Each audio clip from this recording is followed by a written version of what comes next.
Hello students, class 9 के social science के history के लेसन नंबर 1 फ्रांसीसी क्रांति के पार्ट 9 में आपका स्वागत है। बच्चों, आज हम आगे लेसन पढ़ेंगे।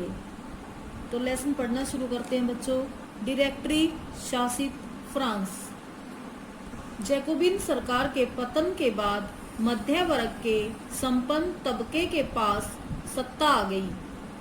नए संविधान के तहत संपत्तिहीन तबके को मताधिकार से वंचित कर दिया गया। इस संविधान में 2 चुनी हुई विधान परिषदों का प्रावधान था। इन परिषदों ने 5 सदस्यों वाली एक कार्यपालिका डायरेक्टरी को नियुक्त किया। इस प्रावधान के जरिए जैकोबिनों के शासनकाल वाली एक व्यक्ति केंद्रित कार्यपालिका से बचने की कोशिश की गई, लेकिन डायरेक्टरों का झगड़ा अक्सर विधान परिषदों से होता और तब परिषद उन्हें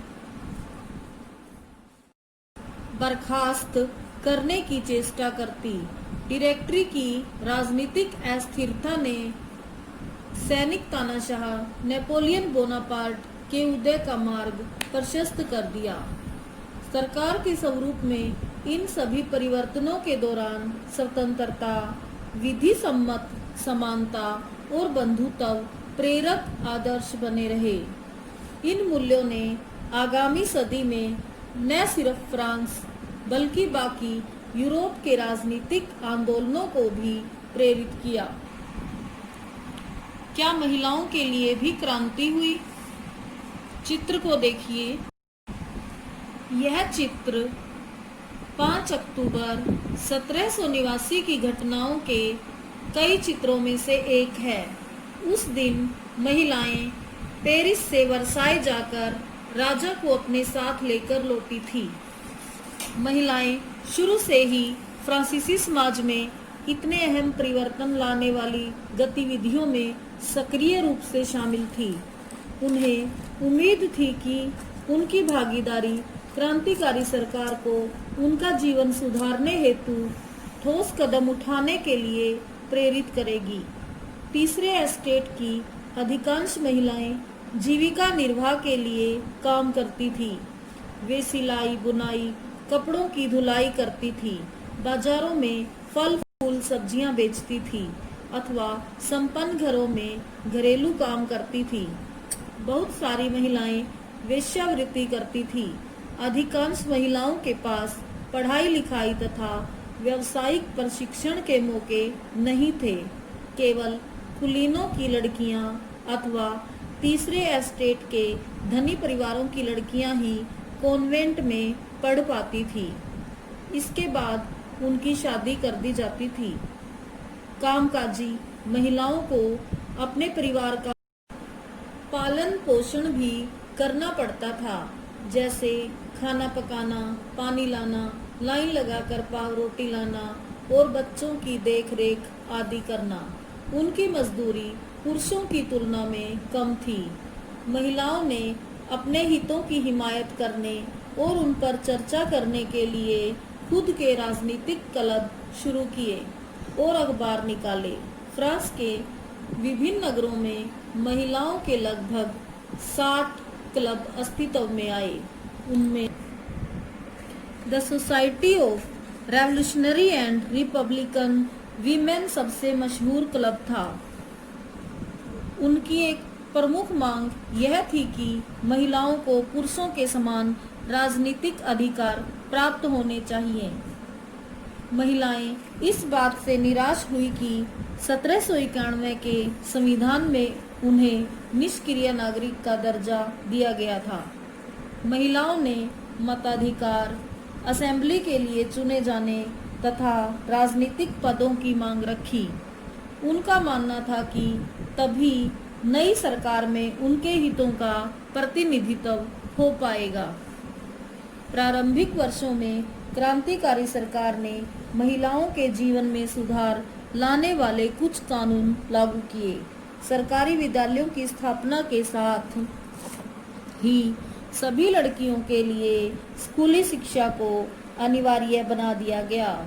अब पिता उन्हें उनकी मर्जी के खिलाफ शादी के लिए बाध्य नहीं कर सकते थे। शादी को स्वैच्छिक अनुबंध माना गया और नागरिक कानूनों के तहत उनका पंजीकरण किया जाने लगा। तलाक को कानूनी रूप दे दिया गया और मर्द औरत दोनों को ही इसकी अर्जी देने का अधिकार दिया गया। अब महिलाएं व्यावसायिक प्रशिक्षण ले सकती थी, कलाकार बन सकती थी और छोटे मोटे व्यवसाय चला सकती थी। फिर भी राजनीतिक अधिकारों के लिए महिलाओं का संघर्ष जारी रहा। आतंक राज के दौरान सरकार ने महिला क्लबों को बंद करने और उनकी राजनीतिक गतिविधियों पर प्रतिबंध लगाने वाला कानून लागू किया। कई जानी मानी महिलाओं को गिरफ्तार कर लिया गया और उनमें से कुछ को फांसी पर चढ़ा दिया गया। मताधिकार और समान वेतन के लिए महिलाओं का आंदोलन अगली सदी में भी अनेक देशों में चलता रहा। मताधिकार का संघर्ष 19वीं सदी के अंत एवं 20वीं सदी के प्रारंभ तक अंतर्राष्ट्रीय मताधिकार आंदोलन के जरिए जारी रहा। क्रांतिकारी आंदोलन के दौरान फ्रांसीसी महिला की राजनीतिक सरगर्मियों को प्रेरक स्मृति के रूप में जिंदा रखा गया। अंततः सन 1946 में फ्रांस की महिलाओं ने मताधिकार हासिल कर लिया। क्रांतिकारी महिला ओलंप दे गूज का जीवन 1748 से 1793। ओलंप दे गूज क्रांतिकालीन फ्रांस की राजनीतिक रूप से सक्रिय महिलाओं में सबसे महत्वपूर्ण थी। उन्होंने संविधान तथा पुरुष एवं नागरिक अधिकार घोषणा पत्र का विरोध किया, क्योंकि उसमें महिलाओं को मानव मात्र के मूलभूत अधिकारों से वंचित रखा गया था। इसलिए उन्होंने सन 1791 में महिला एवं नागरिक अधिकार घोषणा पत्र तैयार किया, जिसे महारानी और नेशनल असेंबली के सदस्यों के पास यह मांग करते हुए भेजा कि इस पर कार्रवाई की जाए। सन 1793 में ओलंप दे गूज ने महिला क्लबों को जबरदस्ती बंद कर देने के लिए जैकोबिन सरकार की आलोचना की। उन पर नेशनल कन्वेंशन द्वारा देशद्रोह का मुकदमा चलाया गया। इसके तुरंत बाद उन्हें फांसी पर लटका दिया गया। ओलंप दे गूज के घोषणा पत्र में उल्लिखित कुछ मूलभूत अधिकार: नंबर 1, औरत जन्मना स्वतंत्र है और अधिकारों में पुरुष के समान है। नंबर 2, सभी राजनीतिक संगठनों का लक्ष्य पुरुष एवं महिला के नैसर्गिक अधिकारों को संरक्षित करना है। ये अधिकार हैं स्वतंत्रता, संपत्ति, सुरक्षा और सबसे बढ़कर शोषण के प्रतिरोध का अधिकार। नंबर 3, समग्र संप्रभुता का स्रोत राष्ट्रीय में निहित है, जो पुरुषों एवं महिलाओं के संघ के सिवाय कुछ नहीं है। नंबर 4, कानून सामान्य इच्छा की अभिव्यक्ति होनी चाहिए। सभी महिला एवं पुरुष नागरिकों का या तो व्यक्तिगत रूप से या अपने प्रतिनिधियों के माध्यम से विधि निर्माण में दखल होना चाहिए। यह सभी के लिए समान होना चाहिए। सभी महिला एवं पुरुष नागरिक अपनी योग्यता एवं प्रतिभा के बल पर समान रूप से एवं बिना किसी भेदभाव के हर तरह के सम्मान व सार्वजनिक पद के हकदार हैं। नंबर 5, कोई भी महिला अपवाद नहीं है। वह विधि सम्मत प्रक्रिया द्वारा अपराधी ठहराई जा सकती है, गिरफ्तार और नजरबंद की जा सकती है। पुरुषों की तरह महिलाएं भी इस कठोर कानून का पालन करें। सन 1793 में जैकोबिन राजनीतिज्ञ शोमेत ने इन आधारों पर महिला क्लबों को बंद करने के निर्णय को उचित ठहराया। क्या प्रकृति ने घरेलू कार्य पुरुषों को सौंपा है?